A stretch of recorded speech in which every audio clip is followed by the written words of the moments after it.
Don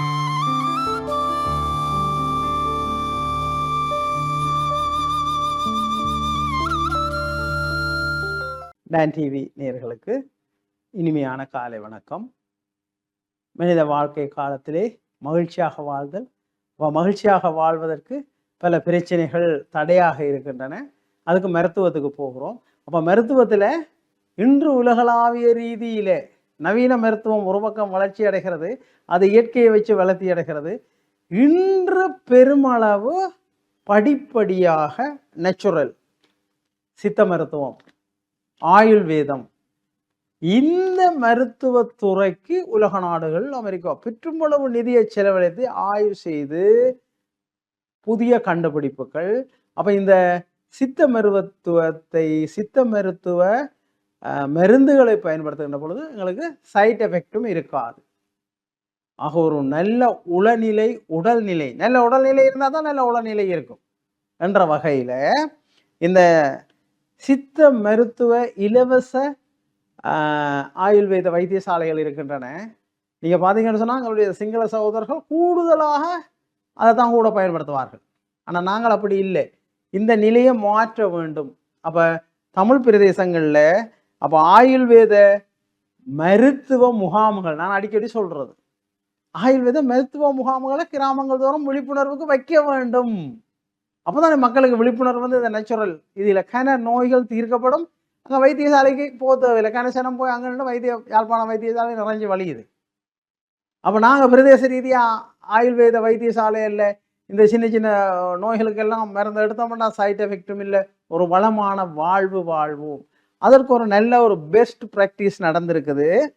Nallur பிரதேச செயலகம், மூத்த பேரவையும், யாழ்ப்பாண பல்கலைக்கழக சித்த மருத்துவத்துறையும், வடமாகாண சுதேச மருத்துவ திணைக்களமும் இணைந்து இலவச சித்த மருத்துவ முகாம் சென்ற வாரம் இங்கே நடந்திருக்குது யாழ்ப்பாணத்தில். அப்போ இது ஒரு பெஸ்ட் ப்ராக்டிஸ். இதை ஒவ்வொரு பிரதேசத்திலும் எல்லோரும் மேற்கொள்ள வேண்டும். பிரதேச சபைகளில் இருக்கிறது மருத்துவம், சித்த மருத்துவ இந்த வைத்தியசாலைகள். அப்போ இந்த சித்த மருத்துவ முகாமை, இலவச வைத்திய முகாமை நாங்கள் ஒவ்வொரு பிரதேசத்திலையும் இதை வைக்கின்ற பொழுது மக்களுக்கு ஒரு விழிப்புணர்ச்சி வரும். இது போனவை இதென்ன கைகால் உழைவு இதெல்லாம் சிறந்த நல்ல எண்ணெய்கள் இருக்கின்றன, மிகச்சிறந்த குடிநீர்கள் இருக்கின்றன, மிகச்சிறந்த பாரம்பரிய மருந்துகள் இருக்கின்றன, மிகச்சிறந்த உடற்பயிற்சிகளும் உளப்பயிற்சிகளும் வளமான, அது ஒரு ஆயுர்வேதம், அது ஒரு இறை வழிபாட்டோடு, ஒரு விழுமியத்தோடு, அது ஒரு ஆத்மீக சக்தியை தருகின்ற ஒரு மருத்துவம் என்பதை நாங்கள் விழிப்புணர்வு செய்ய வேண்டிய மிக முக்கியமான காலத்தில் நாங்கள் இருக்கிறோம். அப்போ இந்த காலத்தில் இந்த பொருத்தமற்ற ஒரு தீங்கு விளைவிக்கின்ற பின்விளைவுகளை, சைட் எஃபெக்டை ஏற்படுத்துகின்ற இந்த நவீன மருத்துவத்தை விட ஆயுர்வேத மருத்துவ முறைகளை பின்பற்றுவதற்கு அது தொடர்பான விழிப்புணர்ச்சியை நாங்கள் ஏற்படுத்த வேண்டும் எங்களோட மண்ணில். நல்ல ஆயுர்வேத வைத்தியசாலை இருக்கிறார்கள், நல்ல டாக்டர்ஸ் இருக்கிறார்கள். ஆனால் எங்கள் பிரதேசத்தில் இந்த விழிப்புணர்வு போதுமானதாக இல்லை. அப்போ அது தொடர்பான மாநாடுகள் வைக்க வேண்டும். அது தொடர்பான மக்களை நோக்கி போகணும். விழிப்புணர்வு இல்லையென்று இருக்க இயலாது. நாங்கள் மக்களை நோக்கி செல்ல வேண்டும். அப்போ அதை மக்களை நோக்கி செல்கின்ற பொழுது அது பயனுள்ளதாக மாறும். மக்கள் அதை பயன்படுத்துவார்கள்.